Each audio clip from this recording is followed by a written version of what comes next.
AI 덕분에 주식시장은 연일 사상 최고치를 경신하고 있는데 왜 시장에서는 불안한 냄새가 나는 걸까요? 2026년의 시장은 왜 이렇게 모순적인 두 얼굴을 하고 있는 걸까요? 오늘 분석을 통해 이 화려하지만 위태로운 AI 시장의 구조를 속 시원하게 파헤쳐 보겠습니다. 자, 본격적으로 시작하기 전에요. 지금부터 제가 드리는 모든 말씀은 바로 이 날짜 2026년 2월 13일 미국 동부 시간을 기준으로 한다는 점을 꼭 기억하고 따라와 주시기 바랍니다. 오늘 우리는 이 5가지 단계를 거치면서 시장의 미스터리를 풀어볼 겁니다. 먼저 시장의 이 이상한 현실을 보고 그 중심에 있는 AI의 정체를 분석할 거고요. 그리고 둠루프라는 좀 무서운 이름이죠. 이 숨겨진 폭탄을 파헤친 뒤에 이게 세계 시장에 어떤 영향을 미칠지, 그리고 마지막으로 이 거대한 모래성 같은 시장에서 우리는 어떻게 살아남아야 할지 그 방법을 모색해 보겠습니다. 네, 그럼 첫 번째 파트, 2026년 시장의 역설입니다. 지금 시장이 우리에게 보여주고 있는 이 모순된 그림은 대체 뭘 의미하는 걸까요? 이 숫자 좀 보세요. S&P 500 지수가 6,800을 훌쩍 넘었습니다. 와, 겉으로만 보면 이건 뭐 완벽한 강세장이죠. 시장은 마치 AI 기술이 모든 문제를 해결해 줄 거라는 그런 낙관론에 푹 빠져 있는 것처럼 보입니다. 그런데 말입니다. 바로 다음을 보면 이야기가 180도 달라집니다. 전통적인 안전자산, 바로 금 가격이 온스당 5,000달러를 넘어섰어요. 이건 뭘 의미할까요? 한쪽에선 파티가 한창인데 다른 한쪽에선 비상 탈출용 구명조끼를 챙기고 있다는 뜻입니다. 시스템 전체를 믿지 못하겠다는 아주 강력하고 명백한 신호죠. 아니 도대체 왜 이런 모순적인 일이 벌어지는 걸까요? 그 해답은 바로 여기에 있습니다.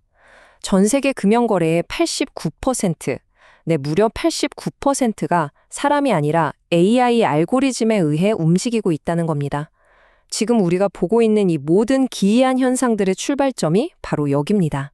자, 그럼 두 번째 파트로 넘어가서 이 분석의 핵심을 좀 더 깊이 들여다보겠습니다. 기술에 대한 핑크빛 낙관론과 현실 경제의 취약함, 이 둘 사이의 팽팽한 대결에 대한 이야기입니다. 이번에는 다르다. 투자에서 가장 위험한 말이라고 하죠. 그런데 지금 시장 참여자들이 AI를 보면서 바로 이 말을 외치고 있어요. 이건 과거 1929년 대공황이나 1999년 닷컴 버블 붕괴 직전에 나타났던 아주 위험한 신호와 정확히 똑같습니다. 시장의 이 불안한 균열을 설명하는 두 가지 핵심 이론이 있습니다. 먼저 켄 피셔는 AI가 뭐든지 다 해결해 줄 거라는 이 새로운 시대에 대한 믿음이 거품을 만들었다고 보고요.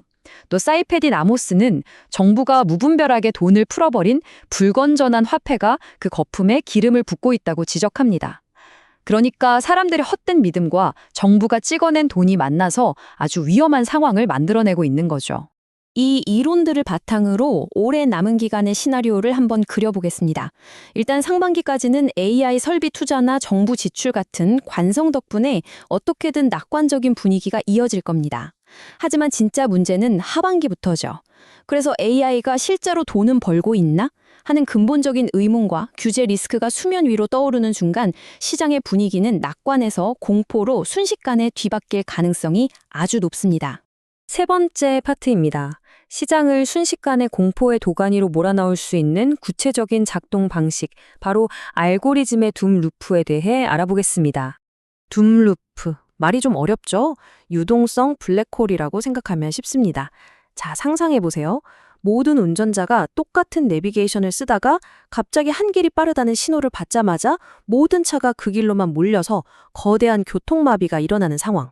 수많은 AI가 똑같은 신호를 보고 동시에 매도 버튼을 누르면 시장의 모든 출구가 막혀버리는 플래시 크래시가 터지는 겁니다. 이 부분이 정말 흥미로운데요. 이 차트의 핵심은 간단합니다. 현재 시장을 움직이는 AI들은요, 좋은 소식보다 나쁜 소식에 1.5배 더 민감하게 반응하도록 설계되어 있습니다. 그러니까 평소에는 괜찮아 보이다가도 아주 작은 악재 하나에 갑자기 극도로 예민하게 반응하면서 둠루프의 스위치를 켤 수 있다는 뜻이죠. 자, 이제 분석의 범위를 좀 더 넓혀보겠습니다. 이 중심에 있는 갈등이 전 세계 주요 금융시장에 구체적으로 어떤 파급 효과를 가져올지 한번 살펴보죠. 먼저 미국입니다. 하반기 주식시장은 15에서 20% 정도 조정을 받을 것으로 보입니다. 지정학적 긴장 때문에 방산이나 우주 관련주는 버티겠지만 진짜 뇌관은 바로 상업용 부동산입니다. 여기서 문제가 터지면 앞서 말씀드린 알고리즘의 부정적 충격을 촉발하는 방아쇠가 될 수 있어요. 채권 금리도 계속 높은 수준을 유지할 거고요. 한국 경제는 지금 정말 어려운 상황, 이른바 넛크래커 딜레마에 처해 있습니다. 한쪽에서는 미국 대만 무역협정 때문에 미국 시장에서 가격 경쟁력을 잃어가고 있고요. 다른 한쪽에서는 샤오미 전기차 같은 중국 제품들이 한국의 주력 산업 시장을 무섭게 파고들고 있습니다. 말 그대로 양쪽에서 압박을 받는 형국이죠.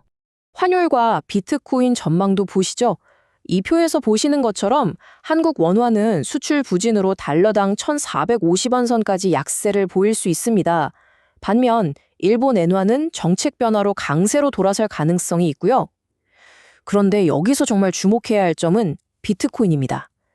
기존 화폐 시스템에 대한 불신이 커지면서 비트코인이 제도권 안으로 들어오고 일종의 안전자산으로 인식되면서 가격이 12만 달러를 넘어설 것으로 보입니다.